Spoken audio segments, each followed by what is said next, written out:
বন্ধু বান্ধৱীসকল আজি এটা পনীৰৰ ৰেচিপি শ্বেয়াৰ কৰিছো আপোনালোকৰ ওচৰত আশা কৰো ৰেচিপিৰ ভিডিওটো চাই ভাল পাব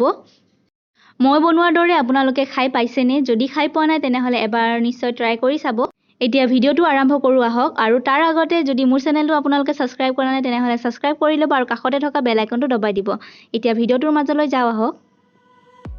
পনীৰ লৈ লৈছো ইয়াতে পনীৰখিনি মই পিচ পিচকৈ কাটি লৈছো আপোনালোকে যেনেকুৱা বিচাৰে হেনেকুৱা কাটি লব পাৰে আদা নহৰু 1 চামুচ পৰিমাণৰ লৈছো কেঁচা জলকীয়া আপোনালোকৰ পৰিমাণ অনুসৰি লৈ লব দুটা মিডিয়াম সাইজৰ বিলাহী মই পেষ্ট বনাই লৈছো ডাঙৰ বিলাহী দুটা মই এনেকৈ সৰু সৰুকে কাটি লৈছো দৈ লৈ লৈছো মই 4 চামুচ মান এখিনি অলপমান ফেটি লৈছো যাতে গোটা গোটা হৈ নাথাকে তাৰ পাছত ইয়াতে মই বেসন লৈছো 3 চামুচ মান ইয়াতে মই পানী দি পেলাই অলপমান এখিনি ঘুটি লম আৰু এটা বেটাৰ বনাই লম ৰেডি হৈ গৈছে এখিনি এতিয়া পনীৰখিনি মই এতিয়া ফ্ৰাই কৰি লম পনীৰ ফ্ৰাই কৰিব মই ইয়াতে মিঠাতেল অলপমান দিছো আৰু পনীৰখিনি এটা এটা কৈ দি গৈছো পনীৰখিনি আপোনালোকে যিকোনো তেলত বা বাটাৰ ঘিত ফ্ৰাই কৰি ল'ব পাৰে এটো মই অলপমান ৰঙচুৱালৈকে হোৱালৈকে ফ্ৰাই কৰি লম বা আপোনালোকে কেঁচা কৰিও ৰাখিব পাৰে মই কেঁচাটো ইমানটা ভাল নাপাওঁ কাৰণে ফ্ৰাই কৰি লম পনীৰখিনি গোল্ডেন ব্ৰাউন হোৱালৈকে মই ফ্ৰাই কৰি লৈছো আৰু এটো মই এতিয়া নমাই লম পনীৰখিনি লৈ লৈছো তাৰ পাছত ইয়াতে মই পানী লৈছো পানীখিনিত মই 1 চামুচ পৰিমাণৰ নিমখ দিছো আৰু পনীৰখিনি মই এতিয়া ভিজাই থম ইয়াতে পনীৰখিনি সফট হৈ থাকিব লগতে নিমখৰ টেষ্টটো ইয়াতে সোমাই যাব মছলাখিনি বনাই লোৱা মানে এটো এনেকৈ ৰাখিম কেৰাহী এখন বহাইছো প্ৰয়োজন অনুসৰি মিঠাতেল দিছো তেল গৰম হোৱাৰ পাছত ইয়াতে শুকান জলকীয়া দুটা দিছো চক্ৰ ফুল দিছো মই ইয়াতে এটো অপচনেল হয় থাকিলে দিব নাথাকিলে নিদিলেও কোনো কথা নাই তাৰ পাছত ইয়াতে মই ডালচিনি এটা দিছো লং দিছো 4টা মান আৰু ইলাচি মই দিছো 3টা আৰু তেজপাত এখিলা দি এখিনি অলপমান সময় ভাজি লম তাৰ পাছত ইয়াতে মই পিয়াজ দিছো পিয়াজটো মই ৰঙচুৱা হোৱালৈকে ভাজি লম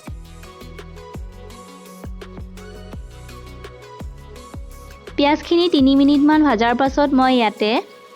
আদা নহৰু পেষ্টটো আৰু কেঁচা জলকীয়াখিনি সৰু সৰুকে কাটি পেলাই ইয়াতে দি দিছো আদা নহৰু কেঁচা গোন্ধটো যোৱালৈকে মই ভাজি থাকিম এইখিনি মই 1 মিনিট মান ভাজি লৈছো তাৰ পাছত ইয়াতে মই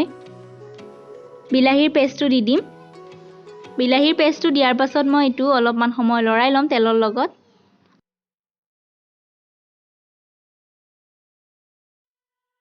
তাৰ পাছত দিলু মই ইয়াতে সোৱাদ অনুসৰি নিমখটো আপোনালোকে পিছতো দিব পাৰে কোনো কথা নাই কিন্তু বিলাহীটো দিয়াৰ পাছত নিমখটো দিলে সোনকালে গলি যায় বিলাহীটো এইখিনি মই অলপমান সময় ভাজি লৈছো তাৰ পাছত ইয়াতে মই গুলি থৈ দিয়া বেসনখিনি দি দিম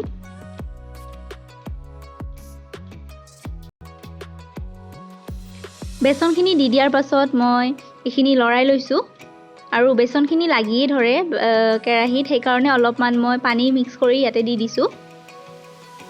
বেসনৰ বাটিটো অখলাই পেলাই মই ইয়াতে পানী অলপ অলপ দি দিছো আৰু এইখিনি ভালদৰে ভাজি লৈছো জুৰ ফ্লেমটো মই কমাই লৈছো তাৰ পাছত ইয়াতে গুড়া মছলাখিনি ব্যৱহাৰ কৰি আধা চামুচ মই হালধি গুড়া দিলো জিৰা গুড়া মই 1 চামুচ দিলো ধনিয়া গুড়া মই 1.5 চামুচ দিছো জালুকৰ গুড়াটো অপচনেল হয় জালুকৰ গুড়া আধা চামুচ দিছো জলকীয়া গুড়া 1 চামুচ দিছো কাশ্মীৰী ৰেড চিলি পাউডাৰ দিছো মইটো কালাৰৰ কাৰণে আৰু এইখিনি ধুনিয়াকৈ মই ভাজি লৈছো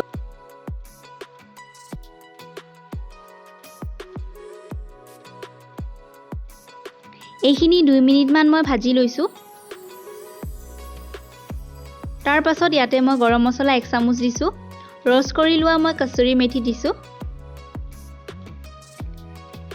এইখিনি লৰাই লৈছো ইয়াৰ লগত ভালদৰে তাৰ পাছত ইয়াতে মই দৈখিনি দি দিছো দৈখিনি দিয়াৰ পাছত এইখিনি হগনাই লৰাই ৰাখিছো নহলে দৈখিনি ফাটি যাব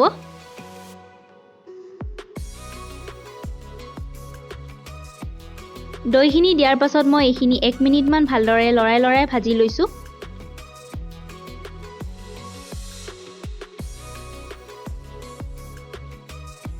দেখিব পাৰিছে চাগে দৈখিনি ফাটা নাই আৰু জুইৰ ফ্লেমটো মই মিডিয়াম ৰাখিছোঁ। এতিয়া মই ইয়াতে পানী এড কৰিছোঁ। পানী আপোনালোকৰ জোখত এড কৰি ল'ব।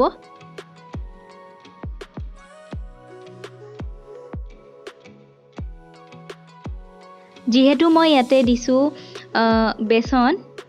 সেইকাৰণে এইখিনি ধুনীয়াকৈ গটা হৈ উঠিব।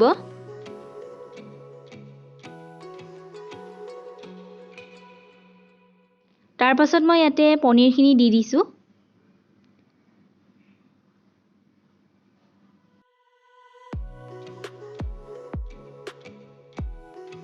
পনীৰখিনি দি দিয়াৰ পাছত ল' ফ্লেমত মই এইখিনি 10 মিনিটমান ঢাকনি মাৰি উতলিবলৈ দিম।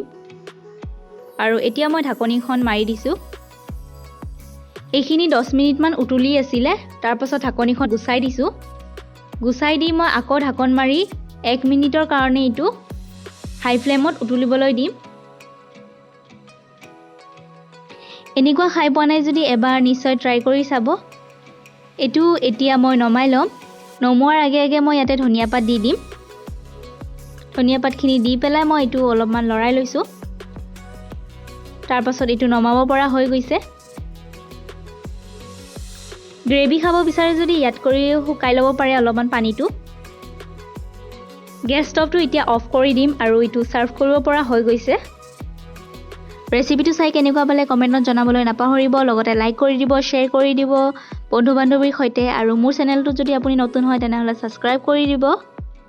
আৰু কাষতে থকা বেল আইকনটো দবাই দিব যাতে মোৰ আহিবলগীয়া নতুন নতুন ৰেচিপিবোৰ আপোনালোকে পাই থাকে। তেন্তে আজিলৈ আহিছোঁ, আকৌ এটা নতুন ভিডিঅ'ৰ সৈতে লগ পাম। ধন্যবাদ।